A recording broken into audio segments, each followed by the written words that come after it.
Hello, my name is Brian Hess, and I'm the owner of the sailing vessel Triton, and this is Season 1, Episode 1 of the Triton Voyages.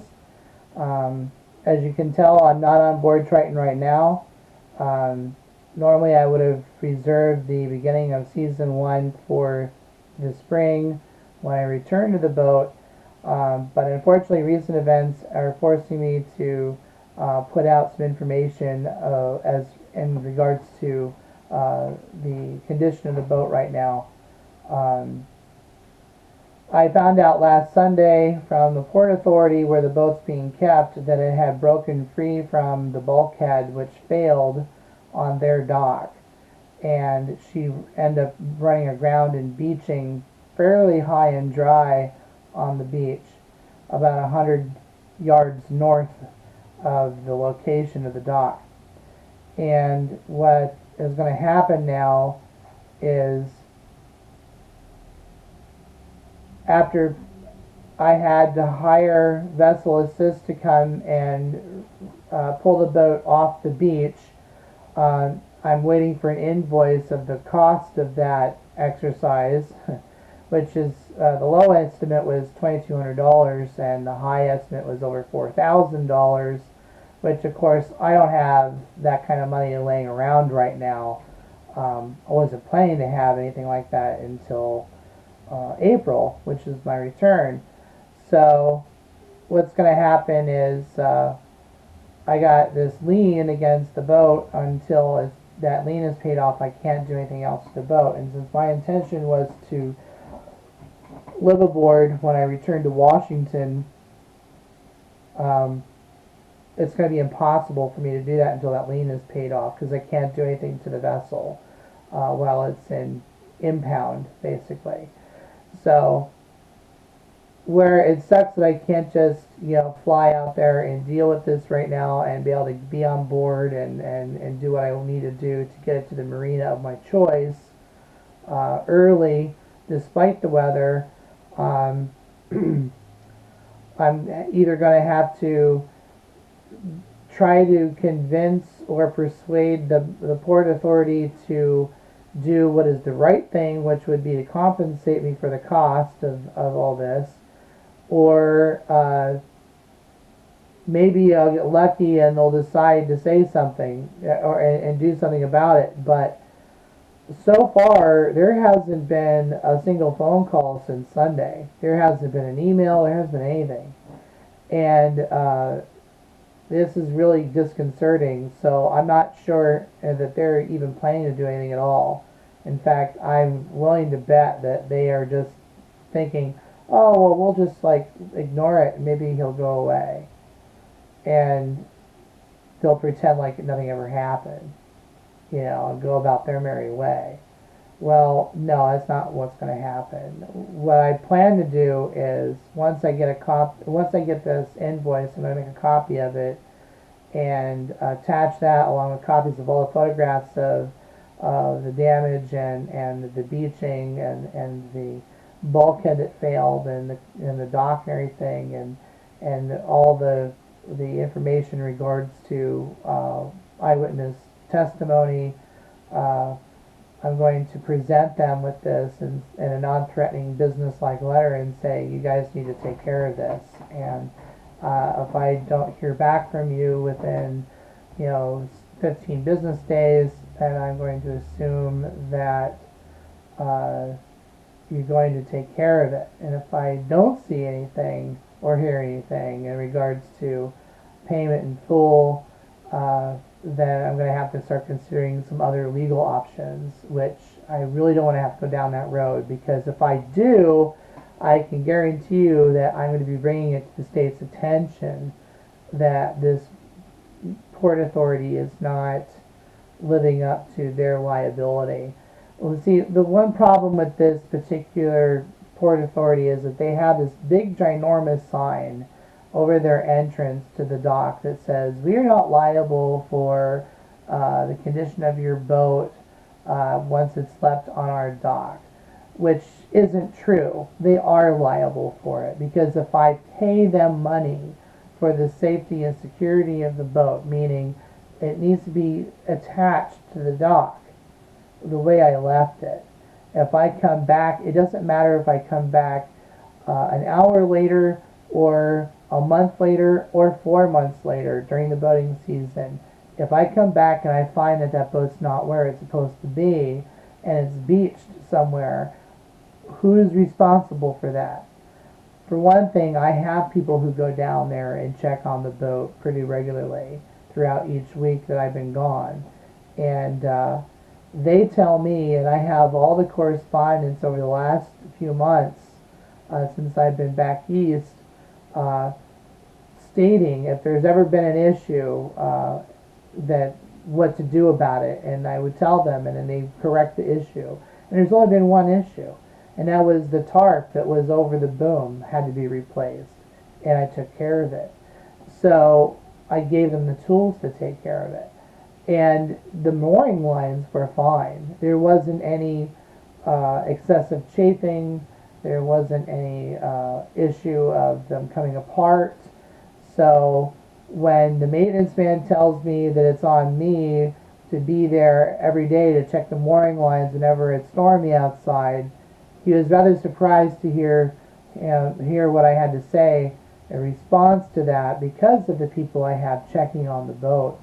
So there's a lot going on here besides uh, just the Port Authority kind of not taking responsibility.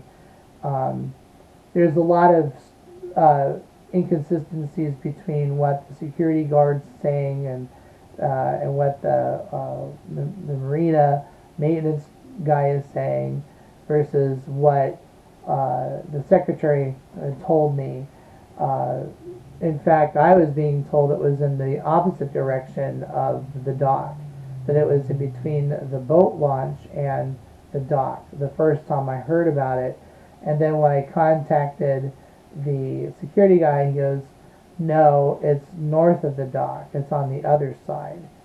And then what I was told was that they discovered the boat was floating, that it was upright in the morning, but there wasn't anything he could do about it. He had another engagement in town with his other business, so he couldn't deal with it.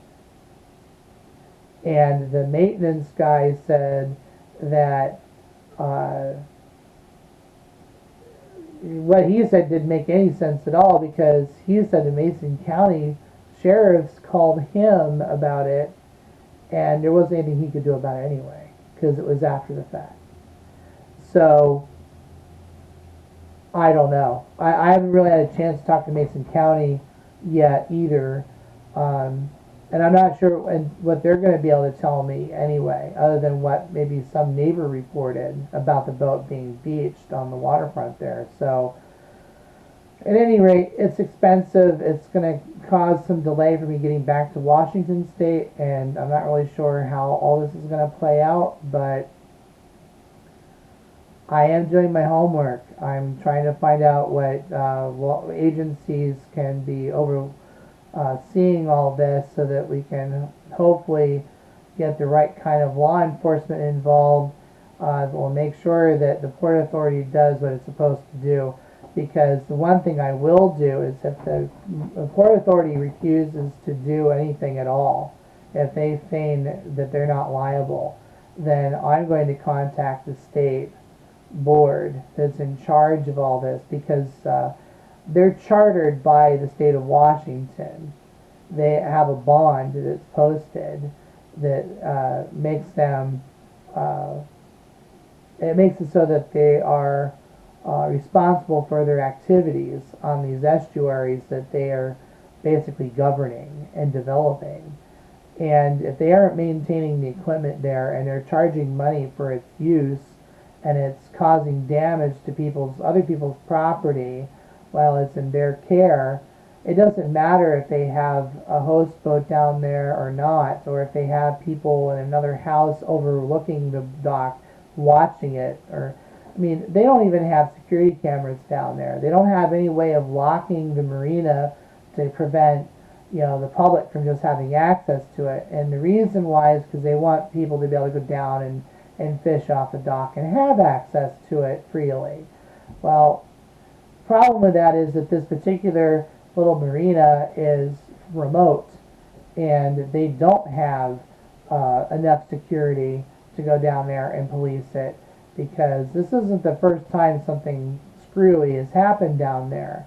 When I talked with the vessel assist captain, he's told me that he has lost count of the number of times he's picked up boats off the beach down in that little bay, and a lot of it has to do with boats being tampered with at the dock and being let loose, or failure at the dock. He said the bulkhead had failed; it was dry rotted. My boat sitter said exactly the same thing. He just corroborated it. So it doesn't surprise me one bit that this happened, actually. Although I would never imagine that it would have happened, because when I tied off the boat in October for the winter, everything looked good. Everything looked good up until Friday. As a matter of fact, everything looked up good until Saturday, because one other source of, and witness that I know had driven past there and had took note that the boat was still there where it was, and as he had seen it every day, and nothing looked any different. Well, to add insult to injury, while the boat was beached, someone helped himself to my outboard, all my fenders, and a bunch of mooring lines. So that's more money that I'm going to have to shell out when I get back to Washington. So I really, really don't know what's going to happen. All I recommend is that if you're watching this and you want to support this project, I have a Patreon account. It's www.patreon.com/Triton. You can make contributions to the project there, and mainly it's supposed to be for stuff that has to do with major projects for the boat. But well, this is kind of a major project. $2,200 to $4,500 in just the vessel assist fee alone. And then the cost is going to be offset, because I also got to pay a little bit higher dock fees at this other marina is located. And one more thing before I sign off on this episode. From now on, if I'm not going to be on the boat, I'm not disclosing the exact location of the boat, because I think what's happening is someone is trolling social media looking for targets to be able to hit for robberies. And it only makes sense that this would be the case, because whenever you say you're not going to be somewhere and then all of a sudden, bam, you get hit, and you're doing so because you're saying it on social media and nowhere else. Yeah, that is just a little too coincidental. Now, I think what happened in this case, though, is that someone saw the boat beached there. They saw it as an opportunity and took advantage of it.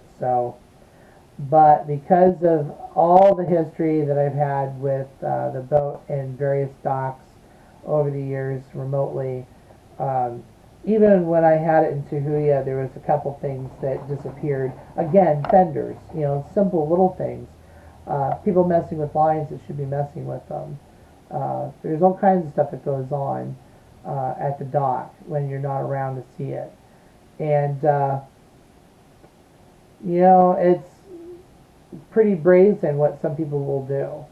If they go on your boat and they act like they own the place, they own the joint, people who don't know you or your boat see this and they don't think twice about it. They don't, or they just don't want to get involved. There's three kinds of people in the world. There's the kind of people that are wonderful, they're awesome. You can't have enough of them as friends in your life, and you can only hope that they stick around a long time and that they have friends that are just like them that you can be friends with too. Then there's the dregs, and although there's very few of them, it only takes one drag to really mess up things for everybody else. And then there's that vast majority in between, which are the apathetic. And those are the worst kind of people, because those are the ones that could really make a difference if they just gave a couple of craps about what's going on around them. And one of the things I've noticed about that area there, around that dock, is that there's an awful lot of apathy. There's also a lot of people going down there and messing with stuff they're not supposed to. Moving boats around on the hook out there in the bay because they don't like the way it looks. I mean, I'm sorry, that's a state-owned property. It's free for anyone to use that wants to use it as long as they follow the rules. And if you're a resident and you don't like a sailboat sitting out in front of your house, then you probably shouldn't have bought a waterfront property on a saltwater fjord that's an estuary in the United States. I'm sorry. There's hundreds and hundreds of sailboats all over the Puget Sound. They're everywhere. You know, you live on the waterfront, they're there. That's what people use them for. And it's not up to someone else other than the owner to move the boat unless they're law enforcement. And then law enforcement has to have certain legal protocols that they follow before they can even touch a boat. So I'm just beside myself because I can't believe I'm going to be spending all this money unnecessarily because of, you know, someone stealing something that doesn't belong to them. And the fact that I actually had it chained to the boat. Someone came down, they cut the chain. They cut it. Well, actually, it was a cable, but they cut it. It was locked. There was no reason for anyone to take it off the boat. So, and I don't even know about the dinghy. I didn't even hear anything about it. So, I don't know if the dinghy is still at the dock or not. But at any rate, yeah, it's been crazy. It's been a crazy week. I've been doing a lot of back homework, trying to figure out what I'm going to do as far as law enforcement goes. I do know social media and blogging is going to be one way I'm going to combat this. So I highly recommend to all my boating friends out there, if you're going to visit the Hood Canal, stay away from the North Shore Road dock. That's right there just west of the Belfair State Park. Unless you're going to be on the boat the whole time you're there. Don't use it for winter storage because they don't have control of anything down there. And I can guarantee you I'm going to be reversing my positive review of that dock because I thought that maybe they finally got their act together because, you know, so far everything was going swimmingly. And now this. And no response. Just not very responsible. Not very professional by any stretch. And, you know, I shouldn't have to be bothered with this. 2,200 miles away, 2,800 miles away from Washington State, when I'm supposed to be spending my time here with family and focusing on that and not having to worry about this. That's why I was paying them, you know, over $200 a month for storage fees and voltage, you know, for the electrics on board. So, but anyway, that's where things are at the moment. If I get any new information, I will let you know. Thanks for watching, and again, follow us on Facebook and also on Patreon. And if I do any other crowdfunding campaigns, I will have links to those campaigns through Facebook or Patreon. So thanks again for watching, and take care. And fair winds and following seas.